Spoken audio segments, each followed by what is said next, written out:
just want to go through my record collection today. All of these, you can see it's quite a lot, so I just want to chronicle all of them. I started collecting records a couple years ago, and I've not really talked to you about them, so I figured might as well record it. So I'll start with the back and then go through the front. No particular order. I don't have a lot to say about some of these, but some of these I do. First up, we got, I don't know what it's called, the Juice. It's like a punk, not punk, kind of like a jazz, electronic album. I haven't listened to a lot of it, listened to a little of it. I got it for my birthday. It's kind of cool, but yeah, I listened to some of it. It's not really my type of music, but it's so cool. I don't have much to say about that. Then we have Brat, of course. I got this right when the album came out because I saw a lot of good reviews for it, and I figured I might as well get the vinyl while I still can. And I'm happy I got it because I can't find it anywhere now, any of the record stores I go to. So I think I got it before everyone else could get their hands on it. But I do like this album a lot. I haven't listened to a lot of hyperpop before this, so it was kind of like a nice introduction. I feel like a very friendly introduction to the genre.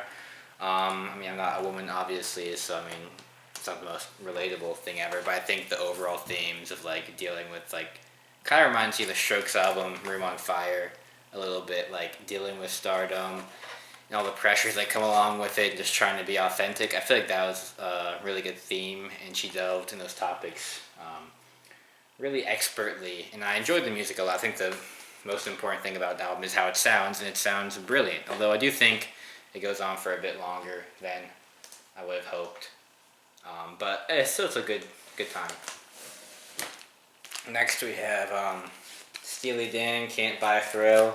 I found this only $17, like original pressing, at some thrift store I went to in Virginia Beach area. And I haven't listened to that much Steely Dan, to be honest. It's the only album I've listened to completely by them. But I loved Dirty Work, of course, before listening to this album. And after listening to the full album, I really appreciate their sound. It's really dad rock to the extreme, but there is a lot of great messages in here as well, and great lyrics, particularly the song Midnight Cruiser. I really like that song. And Dirty Work, of course, and Reeling in the Years is a classic. So I don't have that much to say about it, but I think it's a really great seminal album. I think it's one of the best albums from its time. There's a reason it's such a popular album. But if you haven't listened to Steely Dan before, I recommend listening to this one first and then going through their stuff, because I do have a lot of stuff. I've listened to some of it, but not a lot yet. Next we have the Graduate soundtrack. I like the movie. I saw the movie a while ago, and I have it on Criterion, and I figured, might as well get the soundtrack. And the soundtrack is just Simon and Garfunkel songs, so I wanted to get one of their albums, but I figured, well, this is cheaper, and it has all their hits on it, so why not? Really great film, by the way. Haven't watched it in a long time, but from what I remember, really great performances, and music, of course. That's the one thing I specifically remember is when he's in his college apartment and the Sound of Silence is playing, I think. I don't know. Next we have the Zombies, as you can see. I wanted to get one of their complete albums, not just a compilation album, but I couldn't find one anywhere, and this is the only one I could find, so I figured, why not get this one? They have a lot of their good songs on here, like She's Not There, Summertime, Tell Her No, that's a great one. What More Can I Do? My favorite song of theirs is, what's it called? The Way I Feel Inside. I like that one a lot, but it's not on here, so I'm going to have to try to get that record. But the Zombies, I think they're still touring to this day, which is kind of insane. They're in their 80s now, I think, or late 70s at least. But I think they're a really great band, really a great classic British band. Or no Beatles, of course, but if you're trying to get into that era, 60s, 70s British rock, I think the Zombies is a great place to start. American Beauty. Grateful Dead. This is the only Grateful Dead album I've listened to in full. I've listened to some of their other music, just not complete albums. And honestly, it's one of the best albums I've ever listened to. You hear a lot about the Grateful Dead, like, oh, hippie music, dropping acid, that type of stuff, but I feel like not a lot of people talk about their, like, actual songs. And this album just has so many classics, like Box of Rain, Friend of the... I'd just be naming, like, every single song on here, but a personal favorite, Ripple, that's a really beautiful song. And just the way Garcia sings these is just really, like, I don't know. I mean, he's got that twang, he's got that swang, he's got all of it, I wish I could make something as beautiful as this one day. I think it's a great album, a classic album, one I'm happy to have in my collection, because I don't have a lot of, like, older classic albums, but I have American Beauty at least. So, yes, Robert Johnson, king of the Delta blues singers. I mean, he's a blues king, everyone knows that. There's, like, the fabled story of him making a deal with the devil so he could get his music out and become famous and stuff, and he died at a young age. A classic story, of course. But, I mean, there's a reason he's so popular. I mean, he makes some of the best blues music ever made, even though it's, like, 100 years old now at this point, I think. Like, 1911. Yeah, around, like, 1911, 1930s. I mean, Devil Got My Woman is a really great song, and I mean, a lot of, like, older music from that time is, for me at least, like, really, like, unlistenable, like, with lyrics, because it just sounds like, what is this guy talking about? But, I mean, that album is just timeless, Next, like, a compilation album I got, like, a thrift store. I Love Paris. Not much to say about this, just good, like, symphony music. Oh, In the Still of the Night, that's a good one. The Irishman, that's in that movie. 25 Most Beloved Melodies. Another just, like, thrift store pickup. Kings of Leon. Youth and Young Manhood. I had to work pretty hard to get this one. You cannot find, like, basically... Oh, shit. You can't really find, like, any Kings of Leon, like, older records anywhere these days, I found. So I had to order this online off of eBay, I think. I even think they're selling on Amazon. So I got it off eBay. And really just a classic, like, from the not punk, but the garage rock revival scene in New York. Even though they're not from New York, they're still kind of, like, considered to be part of that. One of, like, the classic albums from that time. And what's great is that, like, it's not just, like, the garage rock, like the Strokes or whatever, but it's got, like, the country, Tennessee, pastor kind of music type beat into it. And the lyrics, like, are really a lot more, like, southern entrenched, like, hillbilly, backwaters, just, like, scumla type people lyrics. Like, all these songs just talk about the worst people imaginable, and I love that. And just really great sounding. I've listened to Aha Shake Heartbreak. It's another good album by them, but I mean, I don't think anyone likes their other albums, to be honest. Like Sex on Fire, I mean, it's, like, catchy, but I'm not a fan, personally. Didn't really like their new stuff. There was just an album not that long ago. Not a big fan of it, but their old stuff, great album, classic album, one of my favorites, especially Joe's Head. And the way Caleb Fogel just, like, screams on the mic on some of these songs is just, like, it gets stuck in your head. Really impressive.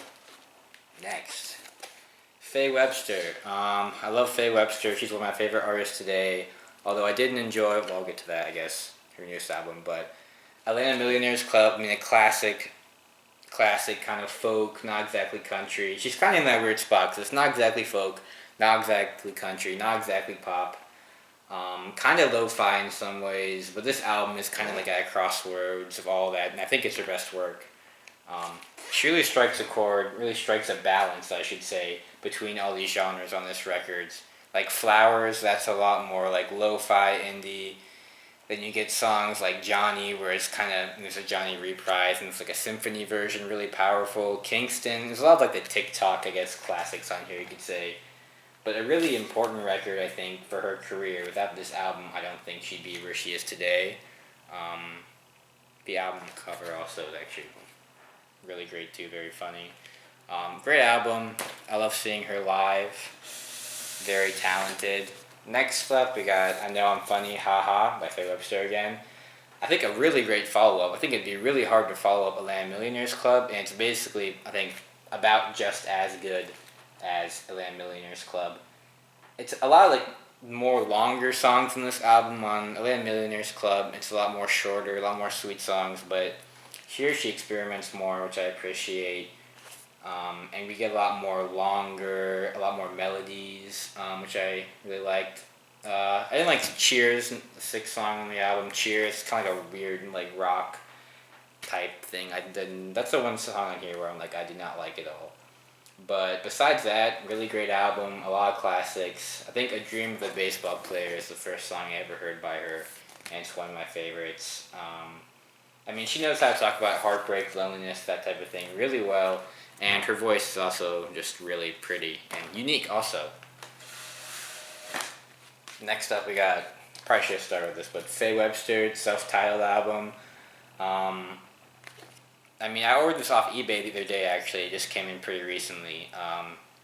I listened to it for the first time not that long ago, like the entire thing, and I was really blown away. I think she was only like 20 when she made this, which I think is another important thing to note about Faye Webster, is that she's been making music since like 2014, and she's only like 27 now. So, I mean, she's been in the game for a long time, and it really shows with her records that she's been able to pinpoint such a unique sound, and it happened because she's been experimenting for a long time, making music for a long time. And this is probably my second favorite album from hers. It's a lot more folksy, which I appreciate. I just like that type of music more. And the first three songs from this especially, She Won't Go Away, I Know You, and Is It Too Much to Ask, three of my favorite songs, and just like bangers back to back to back. And the whole album is just, it's more of a quiet album, you know, it's more of like not tackling too many big questions, but it's a lot more grounded, and I appreciate that. I think, you know, at such a young age, you can't really like talk about, she talks about heartbreak a lot, especially in her other album, Run and Tell, which I'm like, I don't know how much you could go through at that young of an age. I think she was like 17, like 20 maybe when she made this, but yeah, it's a really great album. A lot of great topics she discussed about. A lot of good twang. I love that guitar, the acoustic guitar. I think some of my favorite of her albums. Oh no, then Underdressed at the Symphony. I didn't like this album really. Her newest one, I liked. Let's see, one. To the back of it. I like one song on here. No, two. I like really like two songs on here, But Not Kiss, which was a single release before, so it's kind of like, okay. And then Underdressed to the Symphony is actually one of my favorite songs by her. I think it's really beautiful. And One to Quit All the Time is pretty good. But a lot of this album, I mean, she experiments a lot in here, which I appreciate. She's like drawing further and further away from her original sound, which is, I think, I like her folk music, folksy aesthetic a lot, so I'm kind of missing that aspect. But here it's a lot more symphony, obviously, so a lot more like orchestra, a lot more strings, which is kind of cool.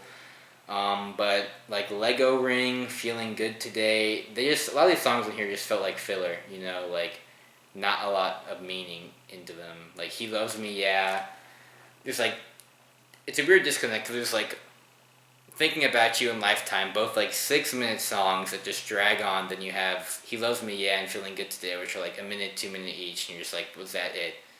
And like Thinking About You and Lifetime, I think I would have liked them more if they didn't drag on for so long, because it's just like a couple of lyrics and it's just the same chorus over and over again. So it gets really repetitive at parts.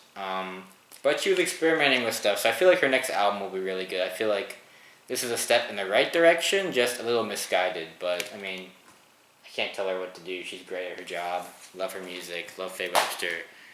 Although, just a little disappointed with that album.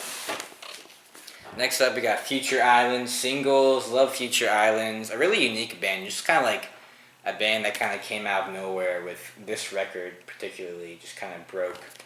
This is a record that broke them through into more than mainstream. Although they're not that well known today, but I first heard their music in the movie T10, their song Lighthouse, which I love, one of my favorite songs of all time. And kind of like with Caleb Fulwell of Kings of Leon, just the lead singer's voice, I forget his name, let's see, Samuel T. Herron, yeah. His voice is just so unique, and if you ever like watch a live performance of these guys, which I recommend highly, he puts so much passion and effort into his voice and into his music, and it's really inspiring. So If you want to see someone fully dedicated to their craft, go watch one of their live shows, listen to their albums. Really great album. Lighthouse, great. Seasons Waiting on You. Some of their songs are a little like, okay, kind of forgettable, but I think overall it's a really powerful album. A lot of good tunes, and just, I mean, the best part about their band is his voice and his lyrics. Next up, one of my favorite albums of all time, Stevie Wonder, Harder Than July. Open this up, as you can see. Had to get this off eBay because it's hard to find. I think it's original pressing. But yeah, one of my favorite albums of all time. Like, usually I'm not that big of a Stevie Wonder fan. Like, yeah, he has an amazing voice and his story is really cool. Like, how can a blind man play, like, music this well, you know, without singing? It's really impressive. But this album is just incredible. I think released in 1980. It really captures, like, the sound of the time. You're like, oh, this was made back in, like, 70s, 80s.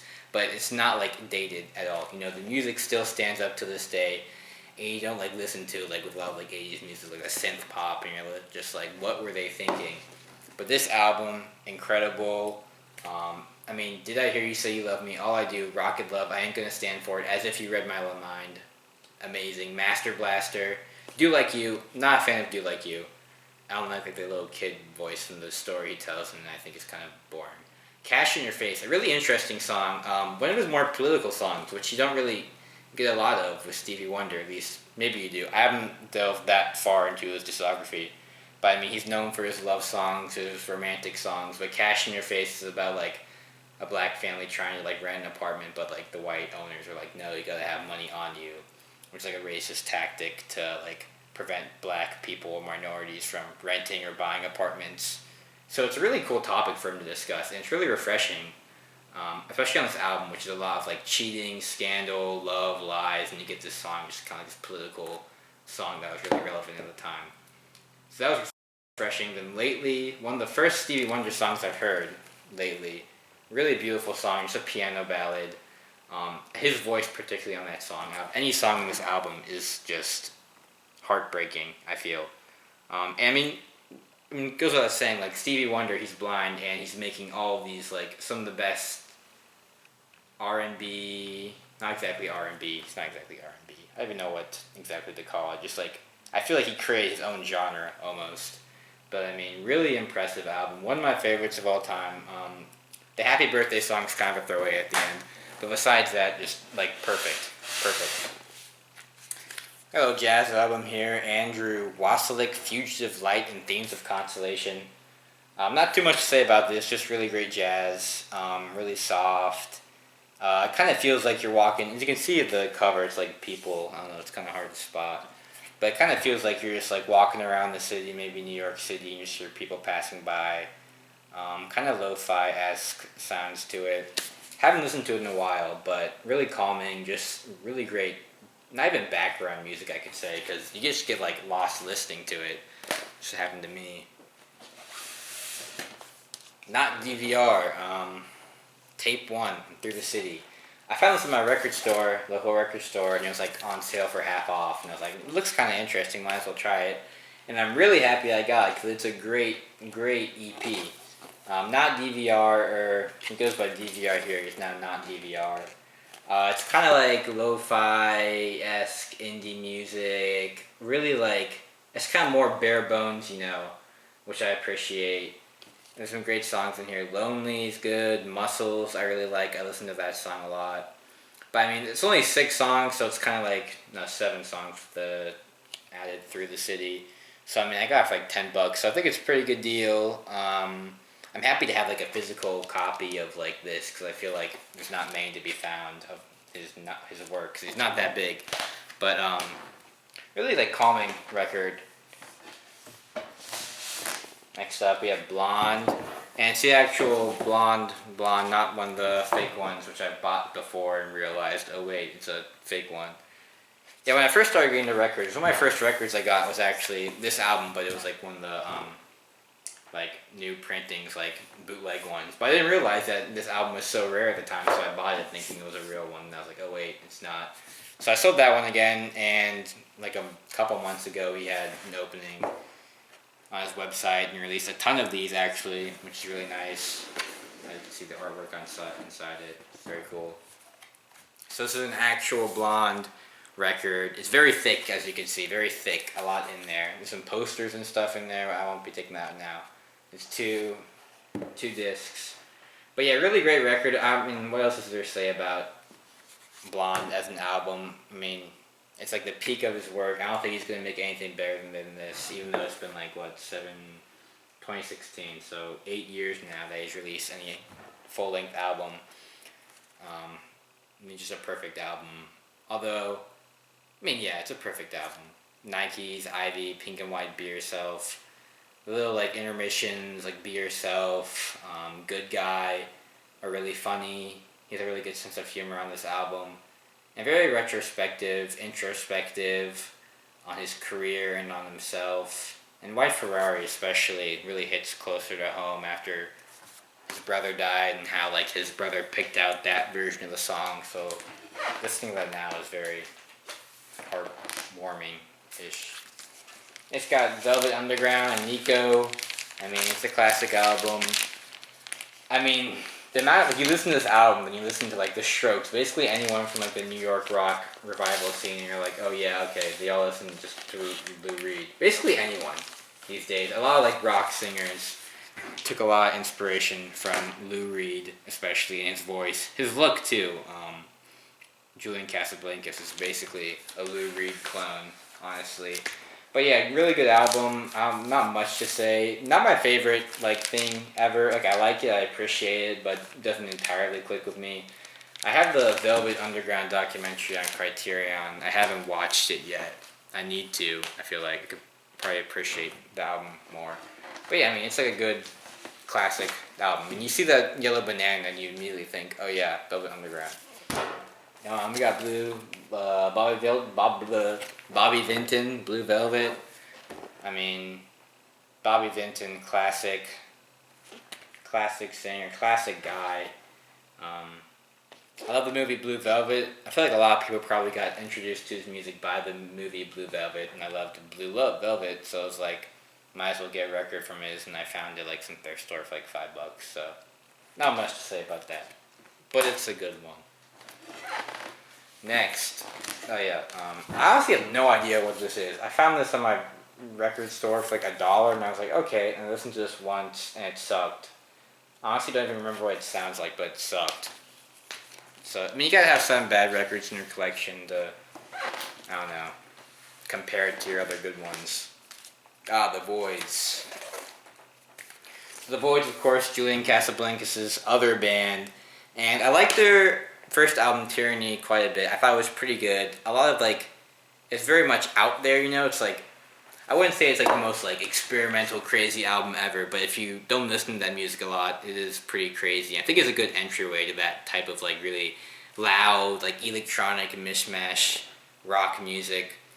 And I think in this album they find a really good balance between that craziness and then Julian Casablancas' work with the Strokes, like that classic garage rock balance in between. I think it's their best album. I know they have that new album coming up, like All Before You. It's like got the AI art cover, so I'm not gonna buy it because I don't want to support that. And half the songs in there have already been released. So honestly, like I don't like the Voids as much as a band because they haven't released much, and Casablancas is kind of an asshole. But this album though has so many great songs, and it's a lot of variety too. You know, like there's the Lazy Boy, which is more like classic Strokes sounding. I like that one a lot. Leave It in My Dreams as well. There's a lot of like good songs to latch onto if you're a Strokes fan just starting listening to the Voids, and that you can like branch off and listen to their other music. Alienation is really great. A lot of like political messages that are like saying like, oh, police are bad, and you're like, oh, really? Yeah, Voids, okay. The Strokes, first Strokes record I have here. I have all the records, but Angles. I won't waffle on too much about the Strokes, but they're like my favorite band up there, one of my favorite bands. Angles, I think it is a really great comeback album. I think it's very underappreciated, and because, I mean, their releases is not anything like their other albums, like, at all. Even further away from, like, First Impressions of Earth, which is pretty different, too. So I think a lot of people were disappointed that they went with a more, like, it's kind of got that '80s vibe to it, especially like Two Kinds of Happiness and Games, kind of that synth. They really mixed with a lot of sounds, experimented a lot, kind of showing that like the band was going in a new direction and Julian Casablancas and the Voids. But Life is Simple in the Moonlight, one of my favorite songs. Grass Faction, really fun song. Machu Picchu, Undercover of Darkness. I think it's a very solid album. Not their best work, but I mean, very solid. A great comeback album. And there's some on here which are kind of like okay, like You're So Right.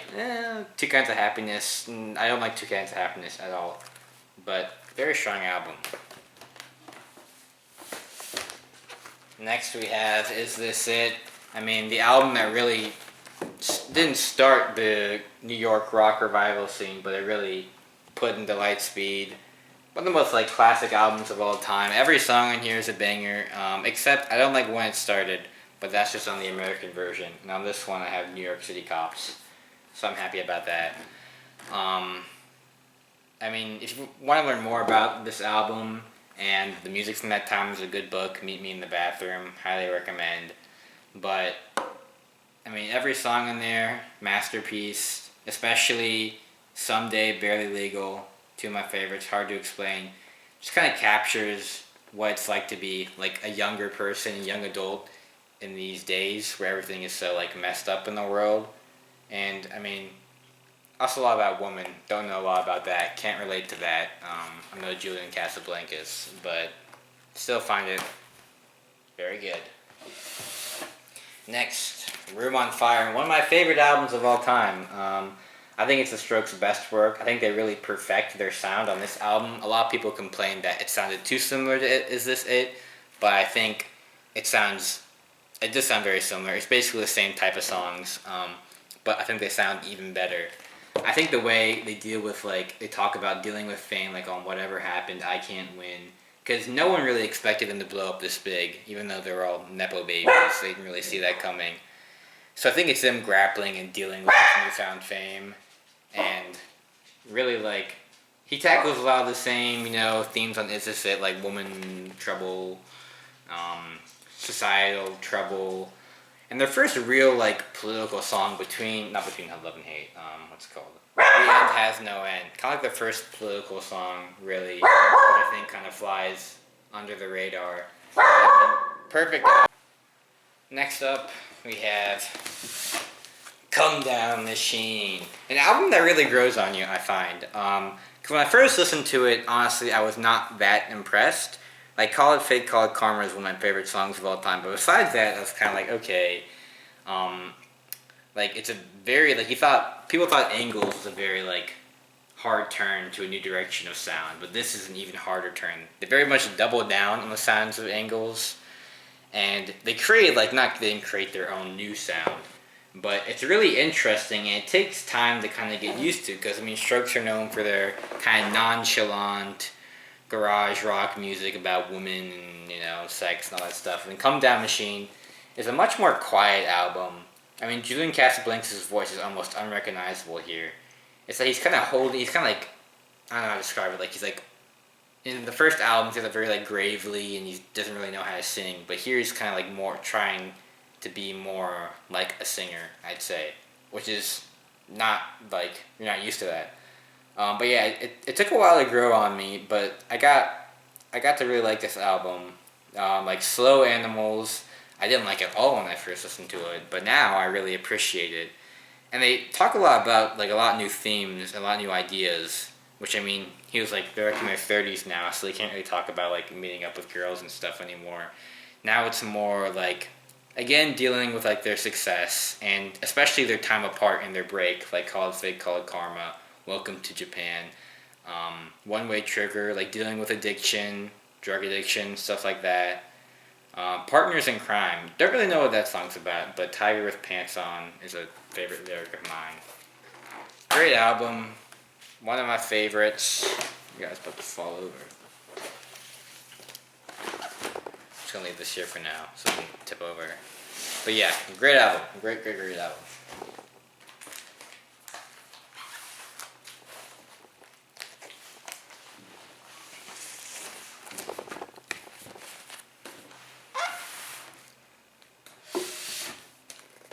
Next up, we got First Impressions of Earth, another Strokes album.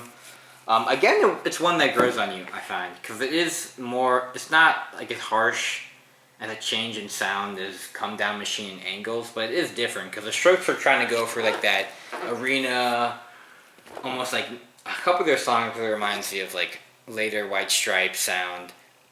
They're trying to really make it big, like because they saw all these other bands having like success that they really should have had, and so they're like, okay, we need to make these like really loud sounds, these really like big anthems, and it didn't really pan out for them like that. This album was more of a flop than a success, I would say, and I don't think it deserved that. I mean, there are some songs on here. This is a very bloated album, so I feel like if they cut it down, it would have done better. There's like, how many songs? 14 songs on here, and it's about an hour long. It's by far the longest album. And so the duds do stick out, like 15 minutes, awful song. It's one of their worst songs of all time. Juicebox, I'm not a Juicebox fan, honestly. Killing Lies, I hate Killing Lies. And some of these songs here, it's like they've done it before better, and they're trying to do it in like more of a rocky, classic rocky way, and did not pan out at all. Killing Lies, especially, the song I hate. Just putting that out there. It's like the chorus just over and over and over again, and not much else in between. There's barely any chord changes in it. But also here, like with their worst work, you have their best work of all time. Like Electricity Escape is one of the most beautiful, powerful, gut-wrenching songs I've ever heard in my life. Like they have that one part where it goes, "You belong on the radio," and it plays one of the best riffs I've ever heard in my entire life. And like they had some hits on here, like "You Only Live Once." Juicebox was, I think, one of their biggest hits ever, surprisingly. But I think the problem with this album is it's very like mid. A lot of like middle songs where it's like, okay, it's like not bad, it's not exactly good, it's just like, okay, like I've heard that type of song done before, but better. And I think there are a lot of criticisms to be had this album, but I mean, I still like it. Next, got New Abnormal, The Strokes, their latest album. Still waiting for a new album. It's been like 4 years now, so I'm kind of worried if they'll ever release another one. But honestly, if they ended off on this album, it's not a bad way to end it. Their most retrospective album to date, very mature compared to a lot of their other albums, especially Is This It? Like Ode to the Mets, Not the Same Anymore, two like longer songs, because they're not known for being a band with very long songs. Like they usually hit around like the 3 to 4 minute mark, but they got some like 6-7 minute songs on here, and they're great. I mean, they really balance it off with those longer kind of ballads, and then you have like Adults Are Talking and Brooklyn Bridge to Chorus, which is just like Dancing with Myself and I Melt with You. But I mean, I think it's a really good decision to put a song like that in here because it kind of draws back in those Strokes fans. Because I mean, if you listen like Is This It, then you listen to this, it's like a complete change. It's like a really harsh change, but it's a welcome change. So yeah, a really great experimentation with their sound. Rick Rubin did a really great job producing this. I think he's going to produce their next record as well. That's what I've been hearing. But yeah, really great album. One of my favorite albums by them. The first album I actually listened to by them, which is not the way you're supposed to do it at all, but I had a good time listening to it. My favorite song in here is probably Selfless. Really beautiful. I saw some like comment on their YouTube channel on that song about it being like a Christian anthem, and I was like, what the fuck? No. Spanish music, nothing to say about that. This is a good one actually. I'm getting sentimental over here. Tommy Dorsey and his orchestra with vocals by Frank Sinatra. I found this from like $5 at some like book vinyl store, and I really love the song. I'll Never Smile Again, one of my favorite songs from this time period, especially Frank Sinatra. So I figured, okay, why not, get a full album by them. And it's pretty good. It's a lot of the same stuff, a lot of that, like, ballroom, Frank Sinatra being sad, or hey, he's too happy or too sad because he's getting all these ladies and boogie woogie. It's kind of funny. There's a lot of, like, all these older records I find there's like talking on it, so they'll like talk for a bit and be like, oh, this is Johnny Two Times, and now he's singing, and it's kind of funny to listen to. But I mean, yeah, it's a good album. like Frank Sinatra, like it. Don't listen to it that often, but when I do, it's always like it's more background music for me. I find, but still good background music. Next we have what is this? Graceland. Yes, I got this album in France actually. It's American Soul in France. My family's a big Simon Paul. They're all Simon Paul fans. And I think this is easily his best album. I think Diamonds in the Soul, Silver Shoes, You Can Call Me Al, Under African Skies, Graceland, of course. Love Paul Simon. I saw him in concert. I think on his like farewell tour. I was kind of young though, so I didn't really appreciate it, sadly. But also, he's a really good actor too. He was in one Woody Allen movie, I think, Annie Hall or Manhattan, and I liked him in that. Pad. Another like Blind By. Not a fan. Kind of like spacey, lo-fi, just kind of like it's kind of described as like grassy music. Not a fan personally, but it's kind of like a cool cover, and it's like got a nice like cover sheet. It's not a complete waste. Great album. Khalil El-Zabar, America the Beautiful. Really great jazz, modern jazz that is, and he does a great cover of what is it? How Can We Mend a Broken Heart? I didn't actually know it was a cover. I haven't heard that song before, and so I thought that was an original song, but it's like a jazzy cover, instrumental cover, and it's really great. One of the first like jazz records I've listened to fully, especially like you don't hear a lot about like modern jazz, you hear a lot about the classics, but not modern stuff. And Khalil El-Zabar is a really great musician, really talented. And even though there's no lyrics on here, you kind of like I don't know, like in a weird way, you get the point he's trying to make. It's like a very political album about America and kind of the sins of America, but there's no lyrics. And kind of just hear that through the music, which I find is really hard to do and really impressive. So, bravo. Next we have, what's it called? The Herb Alpert's Tijuana Brass, Whipped Cream and Other Delights. I just really love, what's it called? Lady Fingers and A Taste of Honey. Those are two really great songs.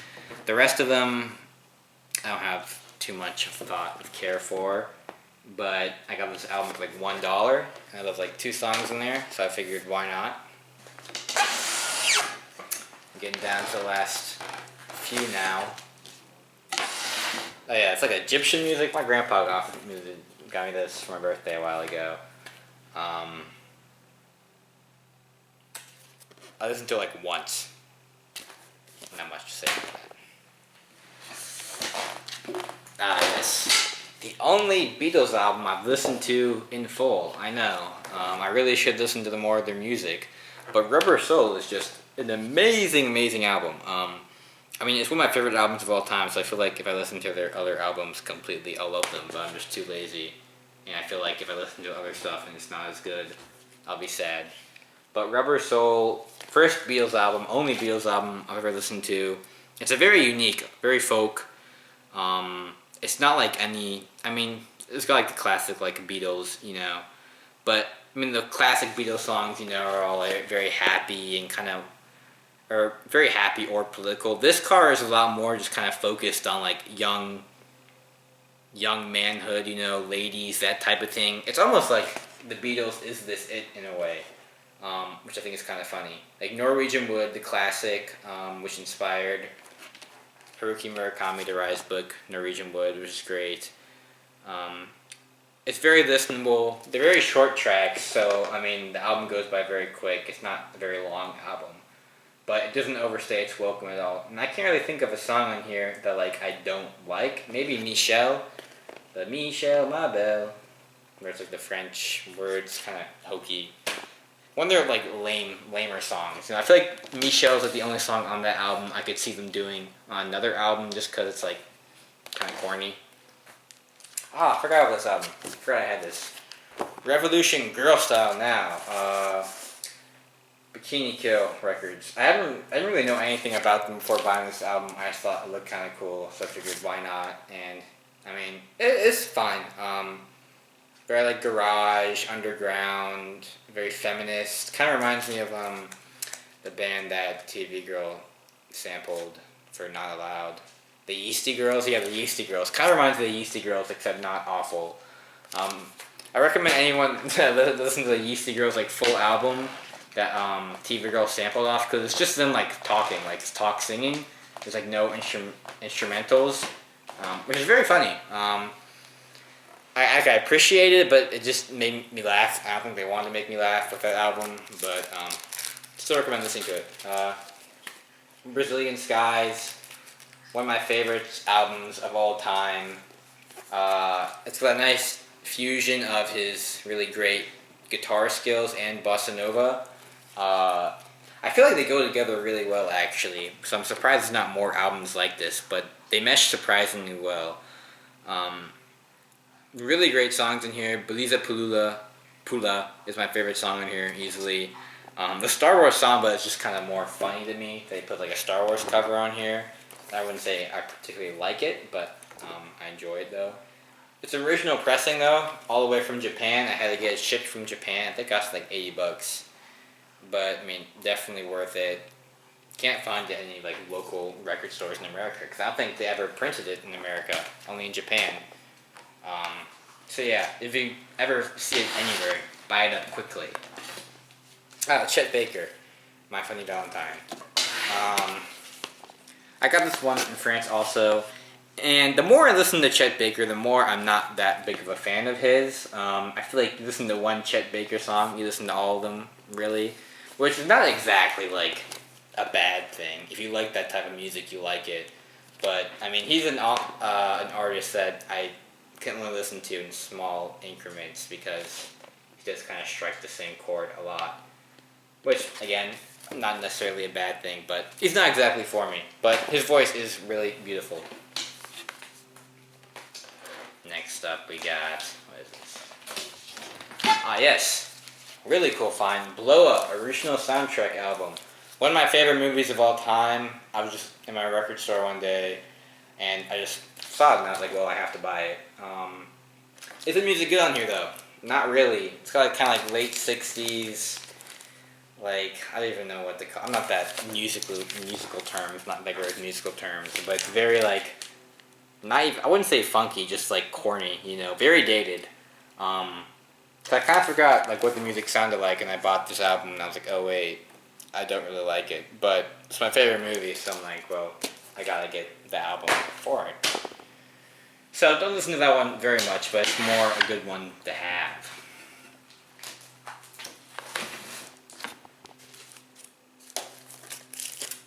Didn't realize I had two of these actually. Okay, yeah, I had that one already. Already talked about that one. Nick Lowe, Labor of Lust. Surprisingly great.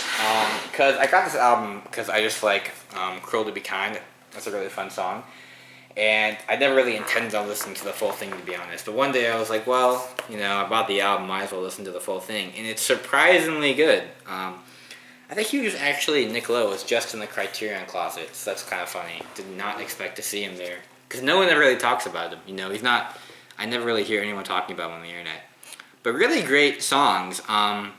Surprisingly, like, not intense, but surprisingly, like, I don't know, you hear Cruel to Be Kind, you don't think it'd be that kind of like, let me say, like, raunchy. Almost like raunchy in a way, yeah. But the other music's like kind of raunchy, very, I mean, Labor of Lust, I probably should have seen that coming. But very fun, very raunchy, a lot of good tunes, but Cruel to Be Kind, amazing song. Great cover of that song in the movie 10 Things I Hate About You. Haven't seen that. Sympathy for Mr. Vengeance. One of my favorite Park Chan-wook movies, a really great movie, almost Tarantino-esque, except better, because Park Chan-wook's more talented. But if you haven't seen Sympathy for Mr. Vengeance, highly recommend watching it. Great film, really fun, great visuals, great style, really, and surprisingly deep as well. But the music on here, it's, you know, it's fine, not much to say about it. But the movie, kind of like with Blow Up, I got it because I love the movie so much.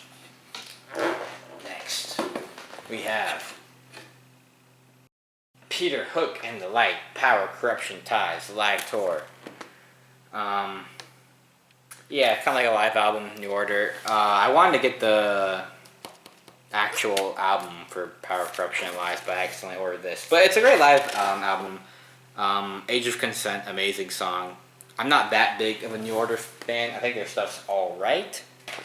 Very synth heavy, which is not my thing exactly, but Age of Consent is a marvelous song, one of the best of its time. So it's fun. Wes Montgomery, Down Here on the Ground. A blind buy I got, just because I thought the album looked kind of funny, like, kind of interesting picture. Wes Montgomery, did not know anything about him before listening to this album, and he has actually a really interesting story. But, really good, just kind of like jazz, I wouldn't say anything too, like, stand out, but it's a good, solid jazz album, so it's kind of like good, like, background music, I find. Yes. Morrissey, Beethoven Was Death. I'm gonna go on a little, like, rant here, but, like, whenever, like, I go online and people talk about the Smiths, they always have to be like, well, I hate Morrissey, but I love the Smiths. It's kind of like, I know, like, yeah, Morrissey's not a good guy, but I feel like every time someone talks about the Smiths, you don't have to immediately say, I don't like Morrissey. Like, no one's gonna think you're a bad person if you're like, yeah, I like the way Morrissey sings. But, yeah, obviously, don't like Morrissey as a person, mostly, but I think he's a great singer, and surprisingly great solo career, because when he did first break off, announced the breakup with the Smiths, and announced his solo album, no one really took him seriously, because it's like Morrissey as a solo singer, because Johnny Marr, of course, provided all of, like, he did all the music, and then Morrissey did all the lyrics, It's a very, like, set, very good relationship, so when kind of that ended, people were like, what's he gonna do? And he ended up having a very good career for himself. He has had, like, a couple of big hits, especially back on his first couple of albums, and then You Are the Quarry, a big comeback album for him, which I think is really great, actually. But, good live album. You're the One for Me, Fatty. Like, the Morrissey songs are the range for me, like, very good to very bad. You're the One for Me, Fatty. No. Seasick Yet Still Doc, really beautiful. It could almost, like, be a Smith song, like something you'd find on Strange Ways, kind of similar to Last Night I Dreamt, Somebody Loved Me. Sweathead's on here, best song by him, even though I guess it is a bit overplayed. But yeah, fun live album. I think this is a new printing too, it just came out pretty recently, so very lucky to get it. Next up we got, yes, good reach.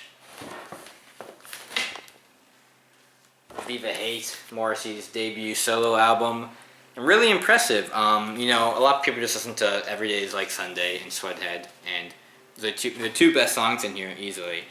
But a lot of great other songs in here, especially Little Man, What Now, Treat Me Like a Human Being, I Don't Mind If You Forget Me. I really like it's. You think like he goes straight back into that Smiths type of sound, and there are some songs on here that kind of like sound like they're trying to imitate the Smiths, but it is a very different sound, which I respect. He's going for a different vibe. A lot of the same like lyrics, like I'm depressed and I want to die, I hate sex, that type of thing. Like Sweatheads, the whole thing's like I don't want to have sex with you, stay away from me. So yeah, solid album though. I think it's one of his better. This, Viva Hate, or You Are the Quarry, his two best solo albums. And Meat is Murder, The Smiths, my favorite album of all time. I've played this album more times than I'd like to admit, probably. Just every single song on here is a classic. Headmaster Ritual, one of the best openings to any album ever, I think. Just Belligerent Ghouls Run Manchester Schools. And, at the time, it was a good book on them, A Light That Never Goes Out. It's a really good Smiths biography. I recommend reading it if you're interested in the Smiths at all. But it talks about how the Manchester Public School was really, really shit, but no one really did anything about it. So being this, like, brave about it and outcoming, and like, first lines, Belligerent Ghouls Run Manchester Schools, really powerful. It's a great song. Rush Home Ruffians. It really, like, strikes a balance between, like, the folksy aspect of the Smiths, like, that was seen more on their first album, and then they're more, like, I think the second album really, like, they start to really, like, make the songs they're known for, that type of sound. And it's a good transition album too from their self-titled album. Like their self-titled album was a lot more longer songs as well. There's a lot more short and sweet ones on here. What She Said, I Want the One I Can't Have, The Joke Isn't Funny Anymore. My one slight criticism is that it does get a little long at the end. Will I Wonder, Barbarism Begins at Home, Meets Murder. The three longest songs at the very end. So maybe they could have spaced it out a little better. Maybe add one more song. It is short. All the Smiths records are short. But it leaves you wanting more, Great lyrics, Meet is Murder, Barbarism Begins at Home. The most funky song yet, Morrissey Barking, what else do you want? Next up, Smith's Hatful of Hollow. Great compilation album, and it's a nice compilation album because it's different versions of the same songs. It's the John Peel sessions, William, It Was Really Nothing, What Difference Does It Make, These Things Take Time. So I don't actually have the self-titled album, which I need to get, but it is kind of nice having this because it's a lot of the same songs, but it's sung differently, so it's a good variation, So you feel like you're not getting kind of scammed because half the songs are on the first album. But they have a lot of the good singles on here. Please, Please, Please, Heaven Knows I'm Miserable Now, William, It Was Really Nothing. A lot of good B-sides on here. How Soon Is Now, I think is on here. Yeah, How Soon Is Now, probably their best song. I think on a technical level, probably. But yeah, I think some of the versions on here are even better than the ones that made on the album, honestly. And yeah, it's a great compilation album. I'm not usually a fan of compilation albums. I like it in the actual album, but it is a good way, to get the singles, to get the songs you usually wouldn't listen to. Next up, we have Strange Ways. Here We Come. Their final album, right? That was released, I think, after they broke up, actually. And it's really great. It's kind of a shame because you listen to this and kind of like with the Strokes, I feel like kind of the same trajectory as Angles or Come Down Machine, where they really start to experiment on this album. And there's some really good songs. There's a couple songs, more duds, I'd say.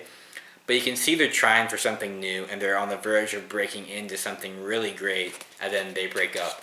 So I feel like I say this a lot, but their next album would have been their best, I feel. But yeah, Strange Ways, some really great songs on here. A lot more, experimental, Last Night I Dreamt. The first 2 minutes are just, people yelling from, the coal mine strikes, I think, in England at the time. I don't like Paint a Vulgar Picture, and I don't like Death at One's Elbow. Those are the two songs I don't really roll with, honestly. Paint a Vulgar Picture, I think, is Morrissey at his worst, I think.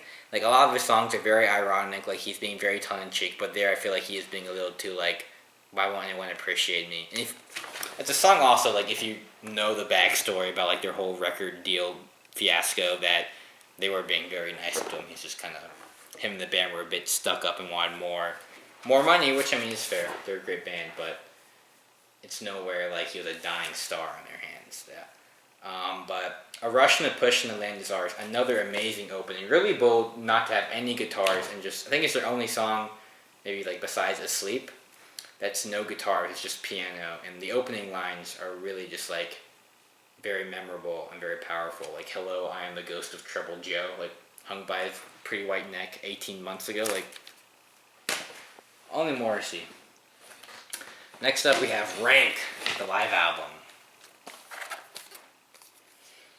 Expensive, it's $40, I think, so it's a little expensive, but I don't have The Queen Is Dead, I need to get that, so this is kind of a nice way to listen to some of the songs. You get Panic on here, a lot of good live performances, the Dre's Train, which is just instrumental, but yeah, really great live performances. Rubber Ring / What She Said, I think one of their best live songs ever done. Yeah, it's kind of short, but it's worth it. It comes with a cool poster as well. Great stuff. And you don't get, I think it's the only live Smiths album there is out there, so, gotta get it. Next up we have the Aegean Sea, which is a sea off of Turkey. Japanese album, it's very, it is very sea-wise, very watery, very bubbly, I find. It kind of feels very you're kind of in a bubble, in a square, in a blue square. It's kind of what I felt while listening to it. I even think it's on Spotify because I tried looking it up on Spotify and they had the album, but like none of the songs would play or like didn't have any of the songs. But yeah, I just found this in my local record store and I thought it looked cool and it's a fun time. Yeah, and listen to it more. Next up we have some good ones. We have Waltz for Debbie, Bill Evans Trio, classic album, really great. Not much else to say about that, honestly, but very good. Alright, see, I got this one at Goodwill, because I was like, why not? Just, English folk song suite. I had really buying albums to buy albums, but it was like $1, so I was like, okay. The Doors, yes, the Doors. Honestly, I feel like you don't hear a lot about the Doors these days, and I think you should, because they're really great and one of the most impactful bands of all time. And especially their last song, The End, 11 minutes long. It's really not like anything else on this album. It kind of comes out of nowhere. It's a really not abrupt ending, but a very powerful ending, and you're just kind of listening to it, and you're like, what is exactly happening? But I can't stop listening. You know what I mean? Yeah, great end of the album. Other songs on here, I like them a lot, but the end easily overtakes all of that. And of course, it was in Apocalypse Now, one of the great war movies, and I think it was in Last of Us Part 2, at the end, the last part of the game, when you're fighting through all those people at the place. Yeah. The Jam. I wanted to listen to more Jam because in that Smith's biography I was reading, they mentioned the Jam a lot. So I got all Mod Cons. They got that one song, what's it called? Down in the Tube Station at Midnight, really great. Really classic English rock band, kind of like the Smiths. They broke up kind of at the height of their stardom. So it's kind of a similar story. I feel like a lot of English bands at the time, they're really good at breaking up. But they always made really great records before then. Next. Hell Mode. One of the best albums from last year. I bought it after Anthony Fantano's review on it. I never heard of Jeff Rosenstock before, and I found out he's the guy who made the Craig of the Creek theme song, and he did the score or whatever for the movie, which is such it makes sense, but it doesn't at the same time, if you know what I mean. But yeah, really great punk kind of pop rock album. Will You Still? Head is a really great song, very political. He talks a lot about a lot of things on here, like love, politics, and kind of the dread of the future. The song "Future Is Dumb," Graveyard Song, "I Want to Be Wrong," and kind of a look at today's society and where people are going as a species, and how it's kind of concerning, and how we may be going into a hell mode. But really great album art as well. See Julian Casablancas, you can get great album art for cheap. You don't have to use AI. TV Priest. It's alright. Kind of forgettable. It's kind of almost like dad rock almost. Kind of reminds me of Keanu Reeves' band Dogstar, where it's there's some good songs in here, they're kind of fun, but it's very middle of the road. It's an okay album. TV Priest. I need to listen to them more of their stuff, but it's alright. Butthole Surfers, Rembrandt, Pussy Horse. Love me some Butthole Surfers. I actually started listening to them because I bought a shirt of theirs. I had no idea who they were, but I thought the shirt was so funny because Butthole, And I listened to Rembrandt, Pussy Horse, and it was amazing. It took me a couple listens because at first I was like, what is this garbage? I can barely listen to it. But they're very much a band you have to take your time with and kind of get to know and try to understand what they're trying to do with their music. You're trying to look for a deep, them talking about deep subjects and really thoughtful stuff. You're not going to the right band. But Butthole Surfer is very fun. Creep in the Cellar, really great violin on there. American Woman, another great one on there. We got their live album up next. Very rare live album. think it's of 10,000. I have the 3,789 and 3,000 of 10,000. This is one of their live performances. It's a lot of just very instrumental screaming. I don't even know what they're saying on half these songs, but I mean, look at the cover. I mean, what even is that? It's like an alien baby man woman thing. I have no idea, but it's a fun album. I haven't listened to it that much because I got it pretty recently, but I enjoy it. Okay. New York Dolls. Morrissey, of course, one of the biggest New York Dolls fans of his time, started the New York Dolls fan club in Manchester and also wrote a book on them. My first time listening to any of them was last night when I bought the album. I started listening to them. They're pretty fun. I don't have too much to say on them right now, but I'm looking forward to listening to more of them. Though obviously a lot of Morrissey's lyrics draw from New York Dolls, so it'll be kind of interesting to listen to that. We have Minor Threat. Never heard of them before. Another Blind Buy.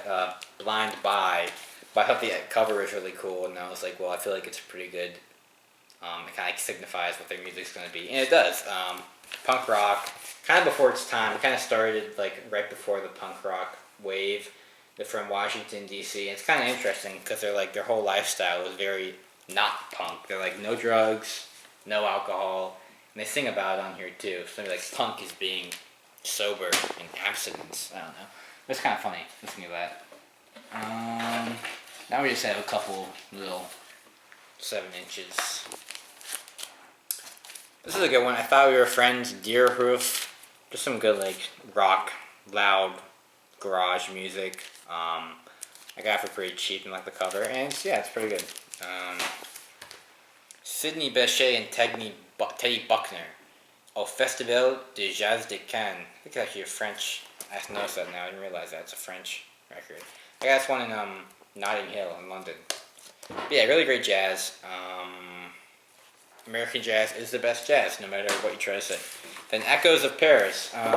Last one I have. I actually have one more. But Echoes of Paris, just good, like, classical French songs just played instrumentally, which is kind of like, it kind of just makes you want to listen to the actual songs more, but it's still fun. Then we have, finally, Oh Babe, What Would You Say, single. What's the B-side? Getting to Know You. A friend got me this for my birthday a couple years ago. It's fine. It's fun. Not much to say. But that, get a shot here, concludes the records. It's a lot of records. That's all of them. I think last time I counted it was over 60, but that was a while ago. So honestly, I have no idea how many of these were. But, thanks for watching. Maybe do a Criterion video one day of all those, because I have a lot of those. But yeah, thanks.